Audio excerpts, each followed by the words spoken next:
સુરતના કામરેજ વિસ્તારમાં જે ઘટના ઘટી છે કે જેમાં 1 વર્ષની બાળકીને એક શ્વાન ઉઠાવી ગયો છે।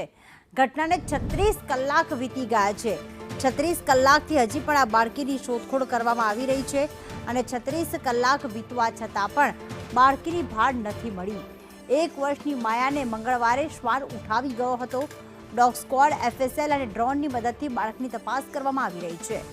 ઘટના સ્થળથી 5 કિલોમીટરનો વિસ્તાર ખૂંદી કાઢવામાં આવ્યો। જાડી, જાખરા, ખેતર, કેનાલ, ગટરમાં શોધખોળ કરવામાં આવી રહી છે। નિલેશ પટેલ અમારી સાથે જોડાઈ ગયા છે। નિલેશ, બાળકીની માતાની સામે તે બાળકીને શ્વાન ઉઠાવી ગયો છે, અત્યારે કેટલી તપાસ કરી દેવામાં આવી છે? કારણ કે જે માહિતી મળી રહી છે કે 5 કિલોમીટરનો એરિયા તો અત્યારે જોઈ લેવામાં આવ્યો છે, બાળકીની ભાળ હજી નથી મળી।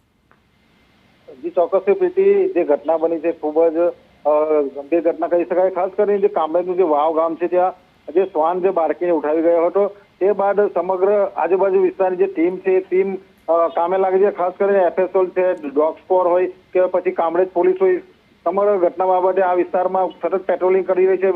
5 જેટલો કિલોમીટરનો વિસ્તાર છે હાલ ખૂંદી વળ્યા છે, પરંતુ હજુ પણ બાળકીની લાશ હજુ મળી નથી અને સમગ્ર મામલે ઘટના બાદ જે આજે વિસ્તારના જે લોકો છે તે પણ આ બાળકીની શોધખોળ ચલાવી રહ્યા છે અને પોલીસ પણ હાલ કામે લાગી છે। જી પ્રીતિ, આભાર નિલેશ તમામ માહિતી માટે।